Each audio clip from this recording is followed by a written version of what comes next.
Bonjour. Alors, c'est moi qui ai l'honneur de débuter cette session. Je suis très honorée d'être ici et puis très contente de faire le résumé de cette session qui était très intéressante.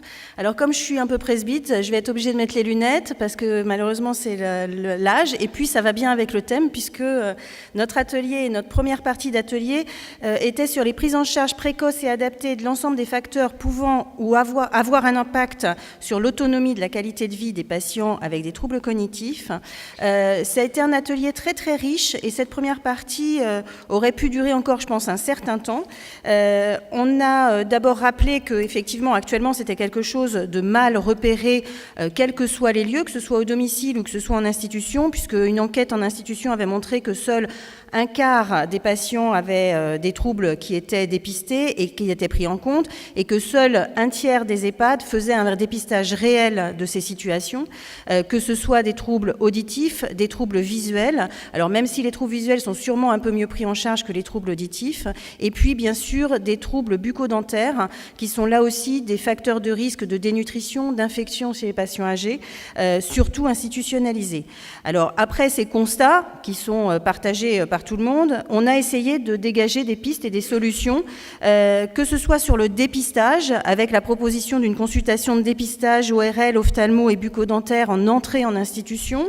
Le problème, ça se heurte effectivement au manque de professionnels pour faire ça, mais peut-être à développer des kits qui soient un petit peu plus faciles d'utilisation pour les professionnels de terrain, de premier dépistage avant d'envoyer vers un spécialiste, parce qu'on ne peut pas envoyer tout le monde vers un spécialiste. Et puis c'est vrai que les populations accueillies en EHPAD ne sont pas toujours facilement envoyables dans un cabinet de spécialistes.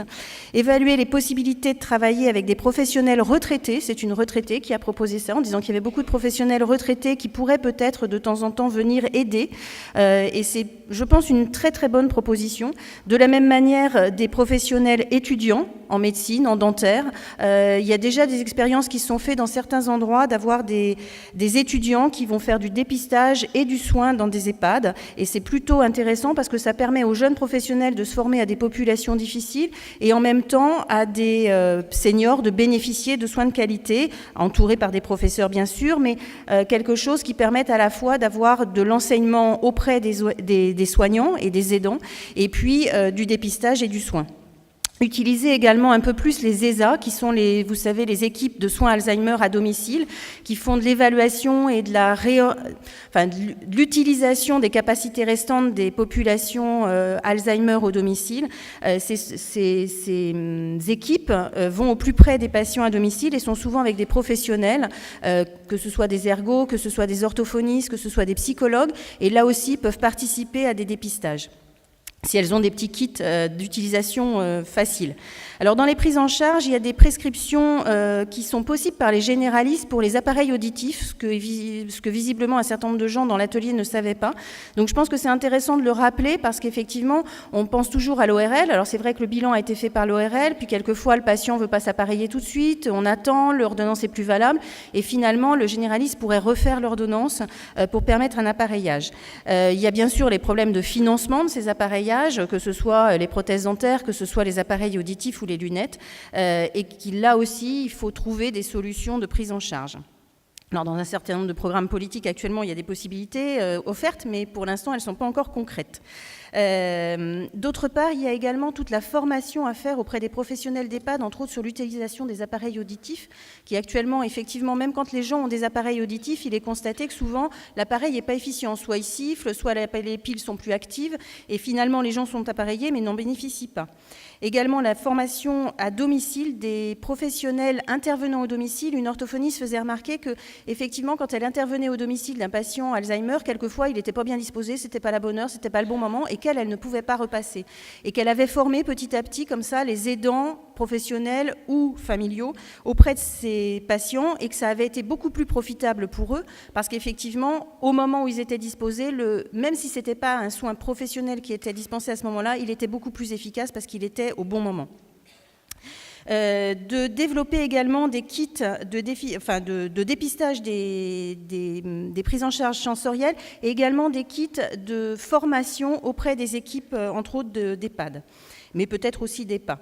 Et puis une proposition un peu plus anecdotique, mais qui peut être intéressante, mais qui est une proposition d'avenir probablement, d'avoir des maisons des étudiants à côté des EHPAD ou à côté des centres accueillant des personnes âgées, qui permettraient effectivement aux étudiants de moins payer leur loyer et par contre de donner quelques heures dans les institutions pour permettre des aides auprès des populations accueillies.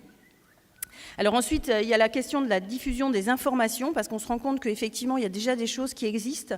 La représentante d'Optique 2000 qui était présente disait qu'il y avait des consultations de dépistage gratuites, etc. Finalement, on se rend compte que les gens ne les connaissent pas, ne les utilisent pas et sont souvent sous-utilisés.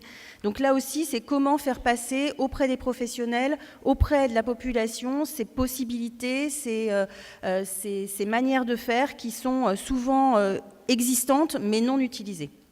Et puis, on a rappelé qu'il fallait bien sûr commencer un dépistage précoce et donc souvent en début de maladie d'Alzheimer, donc peut-être dans des consultations, dans des hôpitaux de jour, pour permettre effectivement un appareillage le plus précoce possible. Quand la maladie est trop évoluée et que la surdité, alors c'est surtout valable pour la surdité, mais aussi pour les appareils dentaires, si effectivement les troubles sont trop évolués, le patient n'acceptera pas effectivement les appareillages quels qu'ils soient, parce qu'il n'arrivera pas à s'y habituer. Mais que certaines professions, comme les orthophonistes, peuvent aider, par exemple, sur l'appareillage auditif, à aider à accepter l'appareillage et à mieux prendre en charge l'appareillage. Alors ensuite, on est passé à un deuxième chapitre de notre atelier qui était les modes d'organisation et les partenariats améliorés pour l'accueil hospitalier et puis l'accès aux soins palliatifs et à la prise en charge psychiatrique. Alors sur le palliatif, on n'a pas dit grand-chose. On a rappelé en début d'atelier qu'il y avait des prix possibles pour essayer d'améliorer les organisations, entre autres aux urgences, soit sur des organisations architecturales, soit sur des organisations professionnelles, avec entre autres la possibilité, dans certains endroits qui ont été expérimentés, de mettre des infirmières d'accueil spécialisées Alzheimer, ce qui a amélioré la prise en charge au niveau des urgences. Malgré tout, actuellement, c'est pareil, ces prix ne sont pas forcément très connus, donc là aussi, il faut sûrement diffuser ces informations beaucoup plus largement. D'autre part, sur le soin palliatif, on n'a pas dit grand-chose parce que les gens n'étaient pas spécialisés dans le soin palliatif pour ceux qui sont intervenus. Par contre, on a beaucoup parlé de la psychiatrie puisque notre intervenante était psychiatre, responsable du centre ressources d'Île-de-France qui se tient à Issy-les-Moulineaux et qui est un centre en fait qui est innovant puisqu'il est le premier en France à être constitué de cette manière-là, qui est un centre ressources, un centre bien sûr de clinique, un centre de formation, de recherche, de qualité des soins et d'éthique en psychogériatrie ou en gérontopsychiatrie, un petit peu comme on veut, même si effectivement les psychiatres diront psychogériatrie et les gériatres diront gérontopsychiatrie. Donc finalement, on finit par s'y retrouver. En tout cas, c'est un centre qui s'intéresse à toutes les pathologies du vieillissement entraînant des pathologies psychiatriques, que ce soit à la fois les troubles du comportement de la maladie dégénérative, mais aussi au vieillissement des populations psychiatriques qui effectivement ne sont plus accueillies dans des longs séjours psychiatriques comme c'était le cas il y a quelques années. Et actuellement, ce centre a plusieurs autres propositions qui sont entre autres l'équipe mobile psychogériatrique qui intervient dans 15 communes du sud du 92 et qui travaille avec 3 hôpitaux, le réseau de santé local et qui a l'avantage d'associer le sanitaire et le médico-social. Alors, ça aboutit également à toute une recherche et une réflexion sur l'éthique et la prise en charge juridique de soins mobiles, parce qu'effectivement, on s'introduit au domicile des patients, et c'est pas toujours si simple que ça. D'autre part, nous avons eu le témoignage d'un patient Alzheimer qui disait qu'effectivement, il avait eu un dépistage précoce de sa maladie, parce qu'il avait des troubles, qu'au début, il a reçu ça comme un coup de bâton, et puis il s'est dit, il faut que je fasse quelque chose. Il est allé voir un psychiatre, et il a pu travailler comme ça avec lui pendant quelques séances pour accepter sa maladie, rebondir sur sa maladie et utiliser sa maladie comme facteur d'amélioration, enfin pas d'amélioration, mais de facteur de continuité dans ce qu'il faisait puisqu'il était chercheur et qu'il a continué à travailler et qu'il continue toujours à travailler et qu'il s'est orienté vers les recherches sur la maladie d'Alzheimer et puis sur ce travail à faire sur l'explication de cette maladie et la manière de la prendre en charge. Alors, la ville de Paris est en train de créer 120 lits d'accueil psychiatrique dans les EHPAD et les EHPAD de la ville de Paris. L'idée, c'est de faire un passage d'une infirmière psychiatrique par semaine dans ces établissements pour permettre effectivement une meilleure prise en charge qui n'est pas la même que celle des patients âgés déments Alzheimer qui ont des troubles du comportement. Et souvent, effectivement, depuis des années, on a expliqué à nos équipes qu'il fallait tenir compte de ce que disait le patient. Et c'est vrai qu'en psychiatrie, c'est un petit peu moins vrai. En tout cas, c'est pas vrai de la même manière. Et du coup, les équipes sont souvent désorientées par ces patients et souvent ces patients décompensent après l'arrivée en EHPAD, alors que quelquefois, c'est juste le cadrage de la prise en charge qui permettrait de les garder en situation stable. Alors là aussi, c'est de la formation, c'est du développement d'outils d'évaluation aussi. Il y a des patients qui sont diagnostiqués Alzheimer, qui ne sont pas Alzheimer, qui sont juste avec des troubles psychiatriques anciens, qui n'ont pas été repérés.